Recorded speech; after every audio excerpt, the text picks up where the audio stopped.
If you think you understand what happened beneath Vietnam's jungles, you don't. Over 155 miles of hand-carved tunnels stretching across entire provinces. Soldiers, commanders, and families lived underground for years in absolute darkness. No sunlight, no fresh air. Temperatures exceeded 105 degrees Fahrenheit. Disease, insects, and psychological collapse were present at every turn. This wasn't just survival, it was underground madness. What truly happened inside remains one of history's most shocking untold stories. The ground beneath Cu Chi hides a labyrinth so vast and deliberate, it rewrites the scale of guerrilla warfare. Over 155 miles of tunnels, confirmed by the Ministry of Culture's 2023 LIDAR survey, snake through the clay and laterite earth, forming an underground world that took nearly 25 years to complete. This was not a random warren. Each passage was carved by hand, with shovels and pickaxes, inch by inch, through soil dense enough to support entire chambers without collapse. 3 distinct levels run beneath the surface. The shallowest sits at about 16 feet and was used for quick attacks and infiltration. A mid-level, around 33 feet deep, is where fighters and families slept, cooked, and waited, and the deepest plunges to nearly 100 feet, reserved for command posts, medical bays, and weapons caches. Entrances were scattered and disguised, hidden beneath termite mounds, inside wells, or beneath the floorboards of abandoned huts. Some corridors were so tight that only the smallest adults could pass. Above, the Ben Duoc base stood as a decoy, masking the true scale of what lay below. According to Professor Thanh Nguyen, chief tunnel architect, every meter was measured and mapped, with ventilation shafts disguised as bamboo thickets and blast chambers angled to absorb the shock of bombs.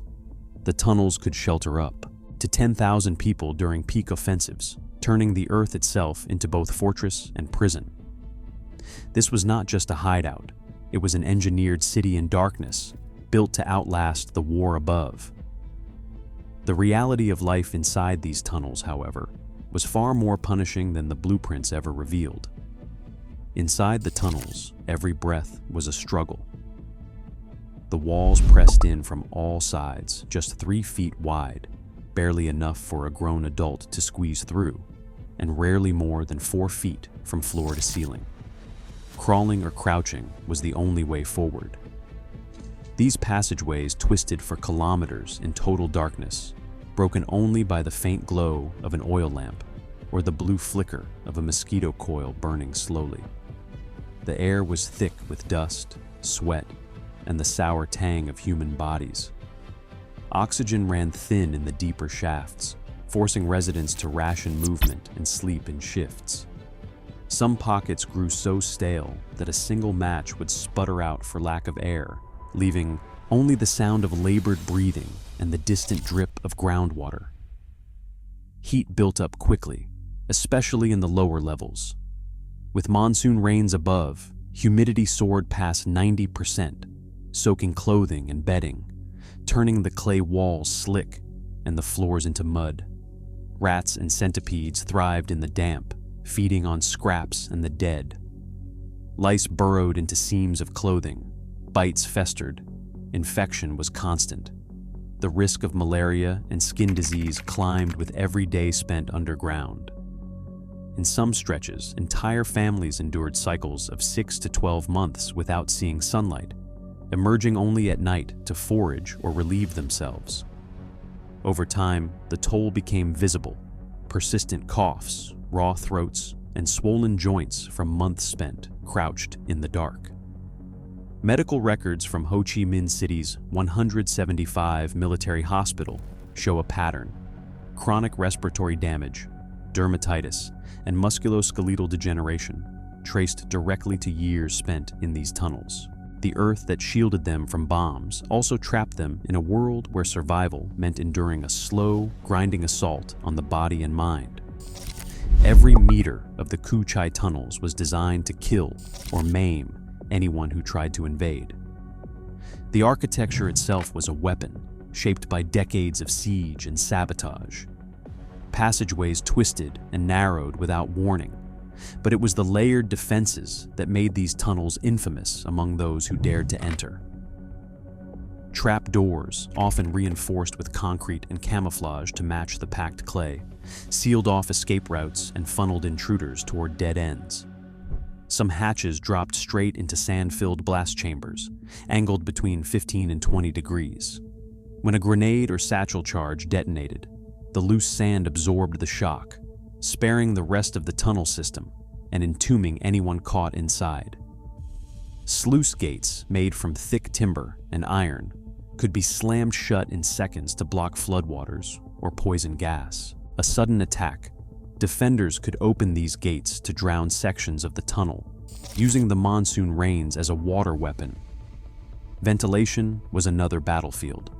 Shafts disguised as bamboo thickets or buried beneath fake wells drew in air through charcoal filters, trapping smoke and chemical fumes. Some vents doubled as acoustic tripwires, metal pipes angled upward, ready to transmit the faintest sound of boots scraping overhead. Warning strings stretched across narrow corridors, nearly invisible in the dark. A careless brush would trigger a punji stake, a grenade, or a cloud of noxious powder. Even the air itself could turn lethal. In some sections, a single misstep set off a chain reaction, doors slamming, sand collapsing, deadly traps springing from the walls. For tunnel rats, every advance meant crawling into a space that had been engineered to erase all hope of retreat. The earth was not just a shield, it was an executioner, waiting in silence. Sergeant John Mack. McAllister dropped into the earth with nothing but a flashlight, a .45 caliber pistol, and the call sign Rat 12-9 echoing over the static of his battered radio. The shaft swallowed him whole. Walls pressed so close that even his breath sounded muffled, heart thumping loud enough to drown out the distant scrape of his boots against packed clay. The mission clock started. 45 minutes to crawl, probe, and survive. Every 10 minutes, his voice cut through the darkness. Rat 12-9, still alive, moving forward. Inches from his face, a thin crust of sand disguised a punji stake trap. He disarmed it with a monkey wrench, sweat stinging his eyes, knowing that one slip could mean a grenade or a cloud of poison gas. The air thinned with every meter. Oxygen ran low, sweat pooled in boots, and the stench of rot and gun oil filled his lungs. At any turn, defenders could spring from a hidden alcove, or the earth itself could shift, cutting off any hope of retreat. The psychological toll didn't end at the surface. US and Australian tunnel rats like McAllister faced a risk of post-traumatic stress disorder 2.3 times higher than regular infantry, and a 1.8-fold increase in chronic respiratory disease, damage that lingered for decades.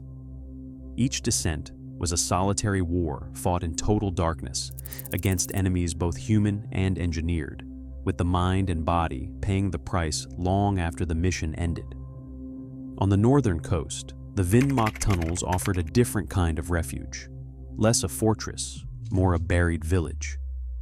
Here, 1,200 people vanished beneath the earth for 6 years, carving out survival as bombs and shells churned the surface above. The passageways run 3 levels deep, the lowest nearly 75 feet down, insulated from the relentless bombing that turned the landscape into a moonscape. Families built their lives in a world of red clay and flickering lamplight, crowding into bamboo-lined rooms just 2 meters wide. In all, 17 children were born in these tunnels, each delivery taking place in a chamber lined with waterproofed ash to keep infection at bay. Nguyen Thi Hoa, one of the mothers, remembers the birth of her son underground. The air was thick with charcoal smoke, and a midwife's hands were steady in the half-dark. Every night, the community held listening drills, pausing to count the distant thuds of artillery. The routine bred both solidarity and a constant edge of fear. Persistent coughs, raw skin, and aching joints became a fact of life. Yet, in this cramped silence, families cooked, sang lullabies, and marked new birthdays in a birch bark ledger now displayed in a museum. Tour buses now line up at Cu Chi, funneling more than 1.2 million visitors through the remnants of war each year, an industry that brought in nearly $45 million in 2022 alone.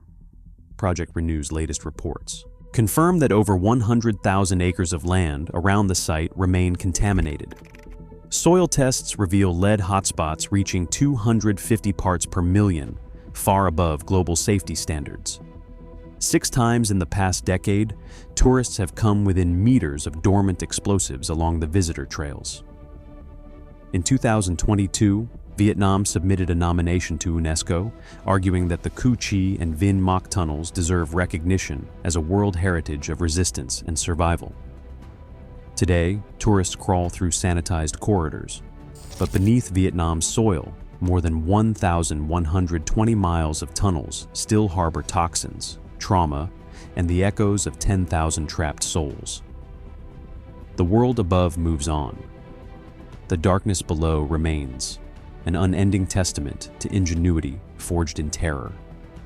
The only thing that matters is, what will we choose to remember?